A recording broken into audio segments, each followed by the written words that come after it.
তাকে ঘুরিয়ে দেওয়া হয়েছে। পুলিশ কিন্তু এই মুহূর্তে প্রিন্সেপ ঘাট স্টেশনের সামনে রয়েছে। পুলিশ এখনো পর্যন্ত কিন্তু এলাকা দখল নিতে পারেনি। বিভিন্ন জায়গায় কিন্তু আমরা দেখতে পাচ্ছি রেল লাইনের খোয়া থেকে শুরু করে বিভিন্ন কিছু ছড়িয়ে রয়েছে। পুলিশকে আক্রমণের কাজে ব্যবহার করার জন্য অভিযোগ উঠছে এবং এই মুহূর্তে পুলিশ কিন্তু যে তাদের টিয়ার শেল শেষ হয়ে গেছে, নতুন গ্যাস পাঠিয়ে নতুন করে তাদের টিয়ার শেল ফাটিয়ে তাদেরকে বিন্দাস করার চেষ্টা হচ্ছে। জাজিস খানের সামনে কিন্তু এখনো বিপুল সংখ্যায় আন্দোলনকারী তারা দাঁড়িয়ে রয়েছে। তারা কিন্তু এলাকা ছেড়ে চলে যেতে না। পুলিশের ব্যারিকেড থেকে শুরু করে পুলিশের টিয়ার বিভিন্ন জায়গায় ভাঙচুর চালানো হয়েছে। তার কিন্তু রণক্ষেত্র চেহারা পুলিশকে লক্ষ্য করে বিভিন্ন ইট ছড়া হয়েছে। আমরা দেখতে পাচ্ছি এখানে বিভিন্ন জায়গায় ইটের টুকরো রয়েছে পড়ে এবং তার সাথে সাথে কিন্তু পুলিশের শীর্ষকর্তারা তারাও কিন্তু একেবারে সামনের সারিতে রয়েছে। এদিকে আন্দোলনকারী দাঁড়িয়ে রয়েছে, অন্যদিকে পুলিশ দাঁড়িয়ে রয়েছে মাঝখানে বাপাচ্ছন। পুলিশ কিন্তু এখন চাইছে আন্দোলনকারীরা ডিসবার্স হয়ে যায়। এই মুহূর্তে পুলিশের তরফ থেকে তাদেরকে দূরে সরে যাওয়ার কথা বলা হচ্ছে। তুমি শুনতে পাচ্ছ একদিকে আন্দোলনকারীরা, একদিকে পুলিশ একেবারে দাঁড়িয়ে দাঁড়িয়ে রয়েছে। উজ্জ্বল কি অবস্থা? দেখো, হঠাৎ করে কিন্তু সুরেন্দ্রনাথ কলেজের সামনে এই মুহূর্তে তুমুল উত্তেজনা। এখানে প্রচুর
তখন সুরেন্দ্রনাথ কলেজকে লক্ষ্য করে ঢিল মারতে থাকে।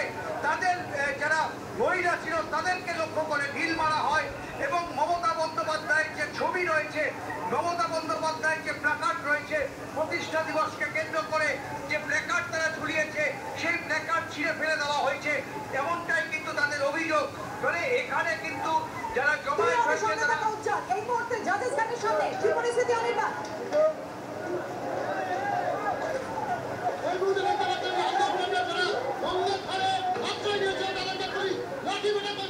এলাকা থেকে দূরে সরিয়ে দিচ্ছে পুলিশ, কিন্তু এই মুহূর্তে এলাকার থেকে লাঠি পেটা করে যারা আন্দোলনকারী ছিলেন তাদেরকে সরিয়ে দিচ্ছে। পুলিশের সবচেয়ে বড় চ্যালেঞ্জ ছিল এখানে, যেহেতু একেবারে প্রিন্সেপ ঘাট স্টেশন তার রেল লাইনের থেকে খোয়া তুলে পুলিশকে আক্রমণ করা হয়েছে, তুমি দেখতে পেয়েছ। এবং ইতিমধ্যে পুলিশ কিন্তু লাঠিচার্জ করে যারা গঙ্গার ধারে লুকিয়েছিলেন তাদেরকে কিন্তু একের পর একের পর কিন্তু তাদেরকে মারধর করছে।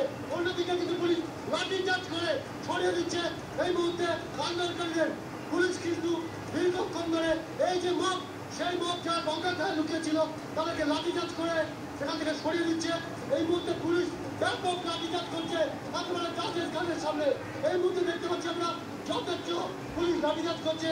জাতীয় পতাকা হাতে আন্দোলন করতে সেই মুহূর্তে যারা আন্দোলন করতে এসেছিলেন আমরা দেখাবো গঙ্গার ধারে হাজার হাজার মানুষ, এই মুহূর্তে শয় শয় মানুষ তারা কিন্তু এই মুহূর্তে গঙ্গার ধার থেকে বেরিয়ে আসছে। গঙ্গার ধারে ছবিটা দেখাতে বলবো আপনারা বলছেন সকলকে দেখতে পাচ্ছি যে মানুষ তারা বেরোচ্ছে, পুলিশ হাত উঁচু করে তারা যাচ্ছে, পুলিশ লাঠিচার্জ বন্ধ করেছে, তারা এখানে বিন্দাস করছে এবং পুলিশের তরফে বলে দেওয়া হচ্ছে আপনারা এখানে দাঁড়াবেন না কোনোভাবে, আইন হাতে তুলে নেবেন না। একের পর আটক করছে পুলিশ। এই মুহূর্তে আমরা দেখতে পাচ্ছি এই মুহূর্তে একজনকে আটক করেছে পুলিশ, আমরা দেখতে পাচ্ছি একের পর এক আটক করে পুলিশ এই মুহূর্তে আমরা দেখতে পাচ্ছি। এই মুহূর্তে পুলিশ কিন্তু আটক করছে একেবারে আন্দোলনকারীদেরকে। যারা পুলিশকে আক্রমণ চালিয়েছেন তাদেরকে কিন্তু পুলিশ আটক করতে শুরু করলো। যদিও যে পরিমাণ মত এখনো পর্যন্ত স্ট্যান্ডের উপর দাঁড়িয়ে রয়েছে তারা কিন্তু ডিসবাস করা সম্ভব হয়নি। পুলিশ কিন্তু একটা অংশ এগিয়ে যাচ্ছে, অন্যদিকে আমরা দেখতে পাচ্ছি পুলিশকে যে পুলিশ কিন্তু এগিয়ে যাচ্ছে এলাকা দখল নিতে। এই মুহূর্তে কার্যত রণক্ষেত্রের চেহারা হয়েছিল কিছুক্ষণ আগে। স্ট্যান্ডার্ড এই মুহূর্তে পরিস্থিতি নিজেদের নিয়ন্ত্রণে আনবার চেষ্টা করছে কলকাতা পুলিশ।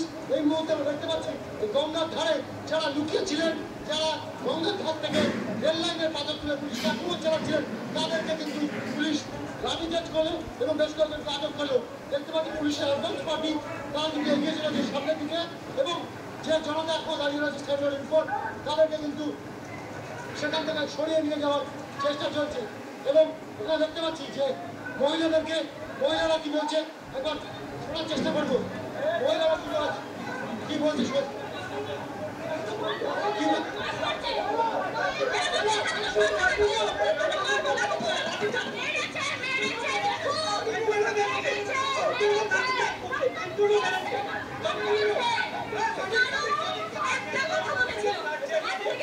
একটাই কথা বলেছিল, আপনারা প্রিন্সিপাল স্টেশনে কেন টিয়ার গ্যাস ছুটছেন? আপনাদের কোনো রাইট নেই, এদিকে যেতে পারেন না। কে শুনলো?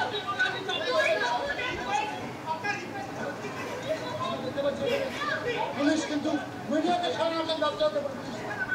পুলিশ আবার মিডিয়াকে সরানো যাবে এটা আপনার কাজ নয়।